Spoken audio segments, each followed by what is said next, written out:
John. Now, this blatant cover-up has everyone outraged. Now, this transcends politics because now even Democrats, they're demanding the administration provide an accurate account of what happened in Benghazi. And this bipartisan effort is led by none other than the president's own debate partner, and that's Senator John Kerry. He says he wants answers, and so do we, and so do the families. Joining me now, Democratic strategist Steve Murphy. Former Bush speechwriter Mark Thiessen is back with us, guys. Mark, it seems to me the worst part is always the cover-up. Now with the State Department, now that we learned that they knew within 24 hours of what happened, it always seems that when you try and, well, let's delete this here, let's move this aside here, that all does is now bring greater suspicion in what was a, frankly, implausible story to begin with. No, absolutely. And look, we're hearing all these reports that they knew within 24 hours. As you pointed out, Ambassador Chris Stevens, in his diary, said that he was worried about al-Qaeda targeting him. That means there was intelligence somewhere. He got that information that al-Qaeda, that he was being threatened. So why does this administration, when the ambassador is actually killed, assume that it was just a crowd of people and not al-Qaeda? And the fact is, they record of dismissing, and this is not just a single case, they have a record of dismissing these terrorist attacks and pretending they weren't terrorist attacks. Oh, wait, you mean like workplace violence at Fort Hood? Exactly, and yeah. Man-caused disasters? After the Christmas Day bombing, 3 days after the Christmas Day bomber, President Obama said that it was the work of an isolated extremist. It wasn't. It was the work of al-Qaeda in the Arabian Peninsula. After the Times Square bombing, they said the same thing. They said that it was an isolated guy, a one-off by a single attacker. He was trained and deployed by the Taliban. And Fort Hood, they said exactly as you said, workplace violence. It turns out this guy was in touch with the American-born cleric who was running al-Qaeda in the Arabian Peninsula. So it's not just the election. These people have a mindset that they cannot grasp, that we are at war with an enemy that is trying to hit us, and they continue to try and hit us. The pandering hasn't worked. That's the ironic thing. Things are far worse than they were. That is utter insanity. Steve, I got a question for you. This is really...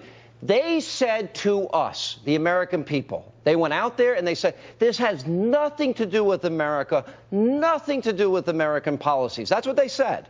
They said it had to do with a movie trailer that was released in July, and it just so happened to happen on 9/11. And by the way, this spontaneous attack, they just so happened to have rocket-propelled grenades and mortars with them at the time the spontaneous attack took place. Not even you, Steve, a partisan Democrat, should believe that. Sean, this is a perfect example of what Clausewitz called the fog of war. There were riots and demonstrations. Hey, 3 weeks, fog of war. Yes, that's exactly what it was. Joke. There was total confusion afterwards. There were riots everywhere. I'll tell you what's a joke, They knew Sean. within 24 hours, Steve. What is a joke is your tendentious tirade here.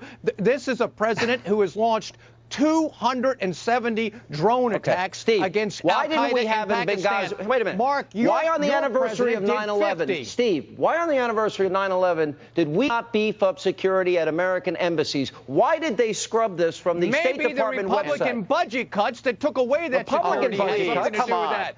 Here's a question for Steve. The Republicans have been cutting the budget for security at our embassies. That's absolutely a fact. All right, Mark. Steve, here's a question for you. Why did Barack Obama not attend his intelligence briefing for an entire week leading up to the anniversary of September 11, 2001? This is a guy who has skipped more than half. Why didn't he? More than half of his intelligence briefings in the week leading up to. Let me finish my point.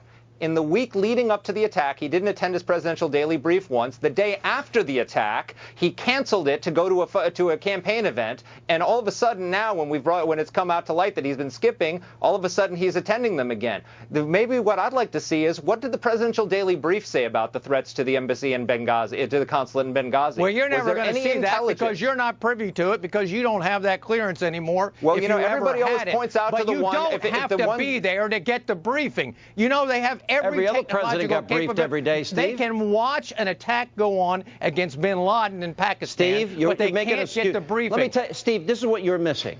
There were 4 dead Americans. The first ambassador killed. I'm not missing that. Excuse me. I'm not missing that. You're blaming Obama instead of the terrorists, I'm saying Sean. This White House lied. Blaming they knew Obama and they lied and they made lame excuses so that they could cover their actions because he cares more about his re-election than he does. And even if it meant covering up for Al-Qaeda. That is you are blaming him for something Al-Qaeda did. I'm blaming him for lying to us about it. Hear what I'm saying. It's very simple. Look, if this was a mob that attacked the embassy, then it's not his fault.